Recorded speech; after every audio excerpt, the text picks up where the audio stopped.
Buenos días, buenos tardes, buenas noches mga amigos, mga amigas, mga kumpanyeros, kumpanyeras. Magandang araw po sa inyong lahat. Ito po muli ang inyong lingkod, Attorney Rene Bueno. Ngayon po ay talakayin natin tungkol sa mga political advertisement, mga campaign ads na inilabas ng senadora na si Amy Marcos nitong mga nakaraang araw. Kahapon o nung isang araw ay napanood at napakinggan natin yung official endorsement sa kanya. Nitong si Senator Robin Hood Padilla na kasalukuyang tumatayo bilang presidente ng PDP Laban. Ang pinaka-most recent na campaign ad na inilabas naman ni Amy Marcos ay itong tungkol sa kanilang dalawa ni Vice President Sara Duterte, na kung saan ang huli ay officially ini-endorso na talaga si Amy Marcos bilang re-electionist senator. At ang kanilang tema or titulo ng kanilang campaign ad ay itim. Na ang ibig sabihin ay ipaglalaban tayo ni Amy Marcos, itim.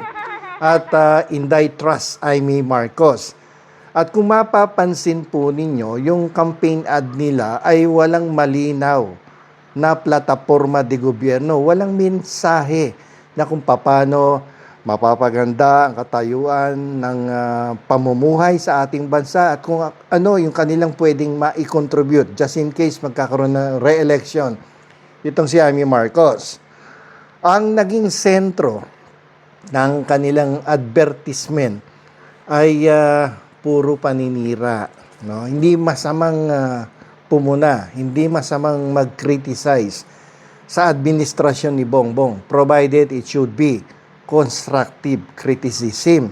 Ang lumabas kasi dun sa political ads ay more on destructive criticism sapagkat ito ay tumutok sa pagbibigay ng mensahe na sa kasalukuyang administrasyon ay walang katarungang nakukuha ang ating mga mamamayan. Wala daw katarungan. Walang hustisya sa ilalim ng administrasyong Ferdinand Marcos Jr.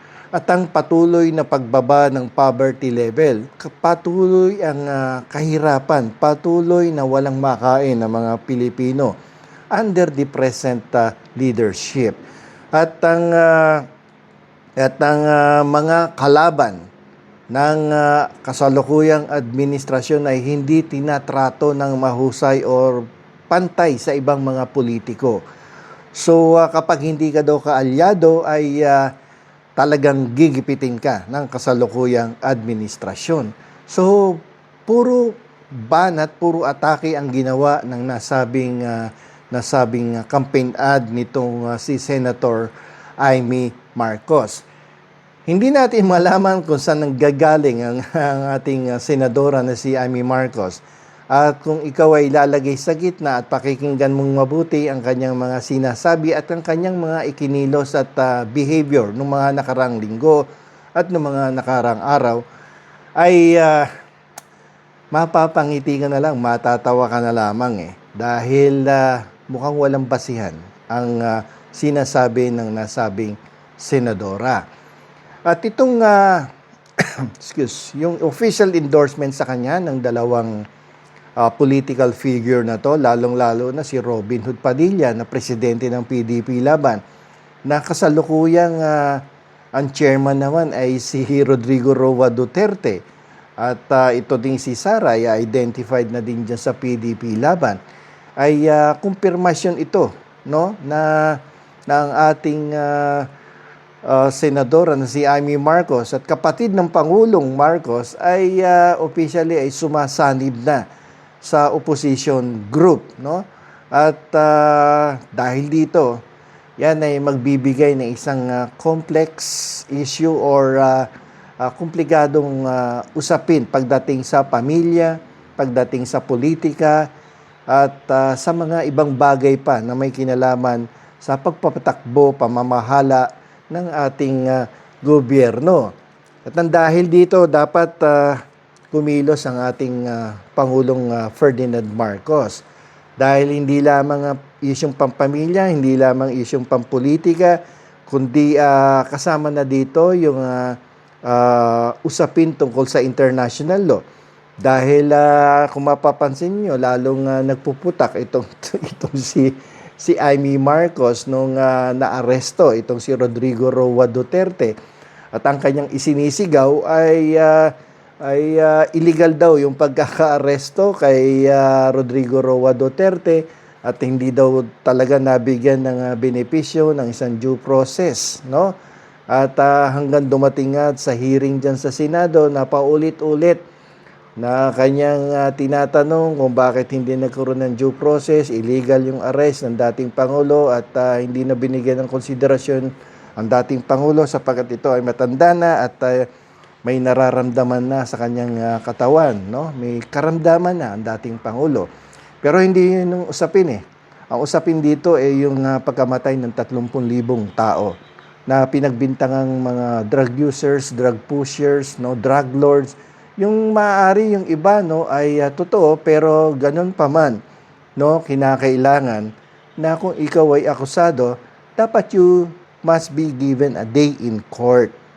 'Di ba? May due process.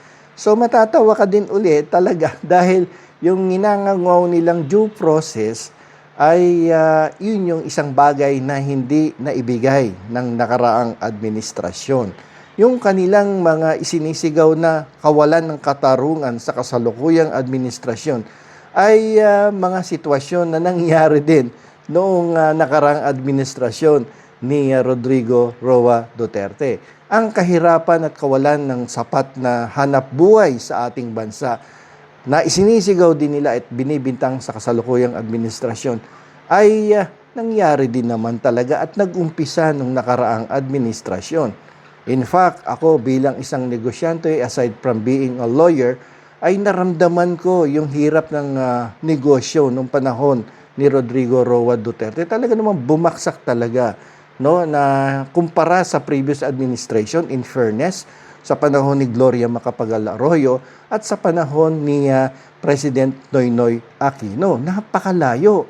Ang ganda ng takbo ng negosyo nung panahon ni Macapagal Arroyo at ni Noynoy Aquino kumpara sa performance, no, nitong si dating President Rodrigo Roa Duterte. It was the worst, no, business climate that I have experienced. Talagang sagad sa buto eh.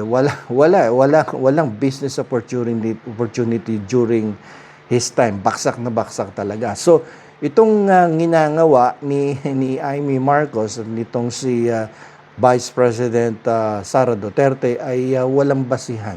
No, ito ay pawang mga destructive criticism at talagang paninira at pang-atake lamang sa kasalukuyang administrasyon. At dahil dito, ayan, magkakaroon talaga ng political issue yan, magkakaroon ng issue within the family at ito ay malamang, no, magkaroon ng rift between the members of the family of De Marcos na nangyari din yan sa mga dating politiko in the past. Sa kaso ng mga Estrada, no, Jinggoy versus JB, sa kaso ng mga Kuwangko, Piping versus Danding, at marami pang iba na sa kasalukuyan, sa nangyayari sa kasalukuyan ay pwedeng mangyari sa katayuan ni Pangulong BBM. Sapagat itong paglipat ng loyalty nitong si Amy sa grupo ng mga Duterte ay definitely magkakaroon to ng hidwaan within the family. At kailangan umaksyon dito ng ating Pangulo dahil ito ay napakakomplikadong sitwasyon. Ilan sa pwedeng gawin ng ating kasalukuyang Pangulo ay pwedeng wag kang kumibo, magsawalang kibo ang ating Pangulo sapagkat ang hindi pagkibo dito sa mga walang basihan na paratang na lumalabas, fake news din to eh. This is actually a disinformation, yung sinabi doon sa ads, no? Dahil yung mga injustice, pagbaba ng kahirapan, at ilan pang mga perwisyong nangyari sa ating bayan, actually sa kanila nangyari. Tapos ibinibintang sa kasalukuyang administrasyon. And for this, I consider this as a fake news or a disinformation. Yun ang aking opinion, ha. At dahil dito, mas maganda na hindi kumibo at manahimik ang ating Pangulo sapagkat ang pananahimik ay pwede ding makonsider as katatagan at kahusayan sa paghawak ng isang pamahalaan. Yan ay isang indikasyon na magaling, matatag at mahusay magdala ng current situation ang isang leader ng bansa. Or pwede ring sabihan ng ating Pangulo ang kanyang mga kaalyado sa politika o ang kanyang mga members of the cabinet o ang kanyang palace spokesperson na si Yusek Claire Castro na siyang magsalita at sagutin lahat ang mga paratang, akusasyon at pagbibintang nitong kasalukuyang Vice Presidente at ng kanyang mismong nakakatandang kapatid ni si Amy Marcos. Dapat medyo pigilan to at hindi dapat pabayaan to. At malakas ang impact nito, no, kung sakasakali. At hindi dapat hindi kumilos. Pwedeng magsawalang kibo pero ipaubaya mo sa iyong mga tauhan ang pag-handle ng ganitong sitwasyon. At isa pa, siguro pwedeng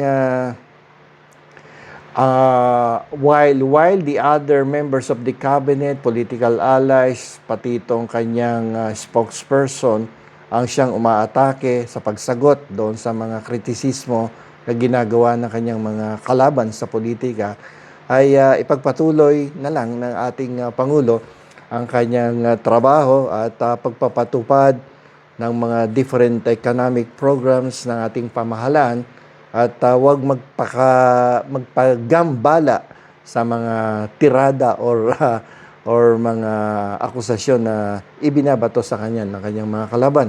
Ngayon, kasama na ang kanyang nakakatandang kapatid na si Amy Marcos. Pinaka-importante rin dito siguro ay yung panatilihing mahinahon at matatag ng ating Pangulo dahil siya ang tumatayong ama ng ating bansa sa kasalukuyan.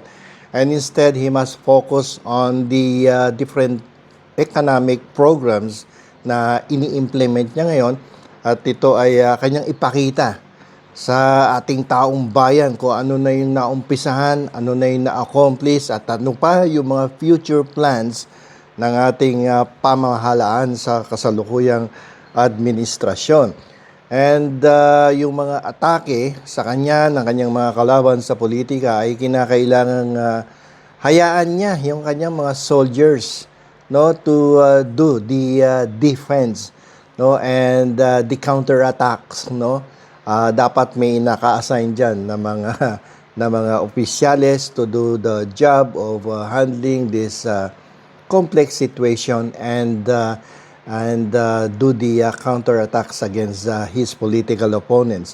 Dapat ma-maintain niya talaga dito yung pagiging isang matatag na presidente dahil kung hindi ay malamang makasingit pa itong mga opposition na to at makaporma pa to sa 2028 elections.